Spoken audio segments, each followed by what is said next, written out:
sono fanatica di patchwork, di quilt, sono socio del Patch Quilt Svizzero e Quilt Italia. Conosco tantissime donne in tutta la Svizzera e in tutta Europa e ci sono i blog e l'internet e mi è arrivato un mail di una mia conoscente che ha trovato di fare questi cuori per queste donne operate di cancro al seno. C'era anche il cartamodello, tutto da togliere da internet. Io ho provato subito e ho fatto 2 cuori di prova. Ho detto, beh, può essere utile. La paziente lo mette sotto il braccio e così solleva la ferita. Qualche settimana dopo, nella mia ginecologa, gli ho presentati questi cuori. Lei è stata entusiasta, mi ha messo subito in contatto con la senologia di Lugano Bellinzona e le infermiere le hanno provate, le pazienti erano soddisfatte e così è nata tutta la storia. Ogni anno in Ticino circa 200 donne vengono operate di tumore al seno. L'intervento lascia delle cicatrici profonde che debilitano la donna nelle fasi di guarigione. Nancy Friese Jensen, un'infermiera danese, ha importato dall'America l'idea di un cuscino a forma di cuore che diminuisce la pressione sotto l'ascella, alleviando così il dolore nel punto più sensibile. Dall'America all'Europa, dalla Danimarca alla Germania e infine in Svizzera, è nata una rete di donne, molte delle quali operate al seno, che hanno messo a disposizione il loro tempo libero per realizzare questi cuscini. Anche a Tesserete sono presenti, grazie al coinvolgimento di Anna Maria Canonica ed alcune sue amiche. Io sono un ex paziente e ho avuto il cancro nel 98 e sono arrivata bene fino adesso, però insomma so cosa vuol dire. Vengono distribuiti dalle volontari che sono ex pazienti di cancro al seno. Una si continua a fare, se avevo questo, se avevo questo, se avevo questo. Sanno quindi riconoscere l'utilità per quello che anche è stato accettato. La maggior parte delle donne che vengono operate al cancro al seno vengono operate alle linfore sotto le ascelle.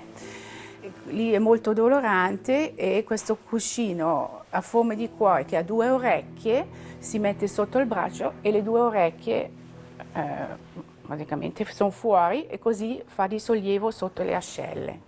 Si prende stoffa di cotone o simile, però deve essere lavata e va dentro 170 grammi di ovata. 170 grammi perché? Perché non deve essere troppo duro né troppo morbido. Allora il costo per il momento, le stoffe mi sono state offerte gentilmente dalla Caritas, sono piumoni che la gente non usa più, che sono in buono stato. L'ovata, una parte, ho trovato dei sponsor privati, le donne spontanee che non sono capaci di cucire, così mi hanno dato i soldi, ho detto prendine 10 per 10 cuori, perché l'ovata si deve comprarla. L'abbiamo trovata dallo svedese che lui vende cuscini per 1,95 €. Un cuscino con dentro 350 grammi d'ovata, vengono fuori 2 cuori. Perciò per un cuore ci vuole un franco d'ovata. Chi ha vissuto in casa un parente con questa malattia probabilmente rimane un po' più sensibile. Noi abbiamo avuto una nipote di 3 anni che era già stata operata e non aveva ancora compiuto 3 anni. E l'anno scorso in dicembre abbiamo perso una nipote di 44 anni dopo 5 anni di sofferenza, per cui sei sensibilizzato davanti a queste cose.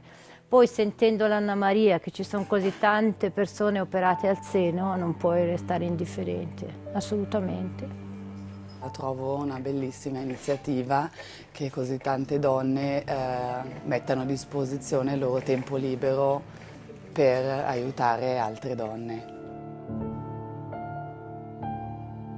Adesso quanti cuori state facendo?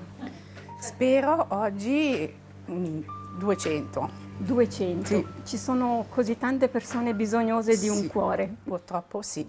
Tra Lugano e Bellinzona l'anno scorso erano 211 pazienti. Non avrei mai pensato che in Ticino ci fossero così tante persone ammalate. Tu come hai vissuto questa notizia? Veramente è stato abbastanza bruttino perché anch'io pensavo, 50, 60, Quando gli infermieri mi hanno detto così, insomma, ho fatto dall'ospedale a casa con sulla pelle di gallina. E per te personalmente cosa significa realizzare questi cuori? È una soddisfazione col mio hobby di fare qualcosa di veramente utile e trovare le amiche, conoscenti che mi aiutano. Che pensieri trasmette a questo cuore che diventerà compagno anche di sofferenza, ma anche di sollievo? Io sono un ex paziente e cosa le devo dire? Di non perdere mai la speranza, ecco, di pensare positivo e di godersi tutte le belle cose che ci sono da questo mondo, ecco. Le cose belle può essere anche un tramonto o può essere una passeggiata nel bosco. Sono cose piccole, non devono essere cose chissà cosa. La vita di viverla giorno per giorno, ecco. E prendere fuori appunto le cose belle della giornata e di ricordarselo la sera.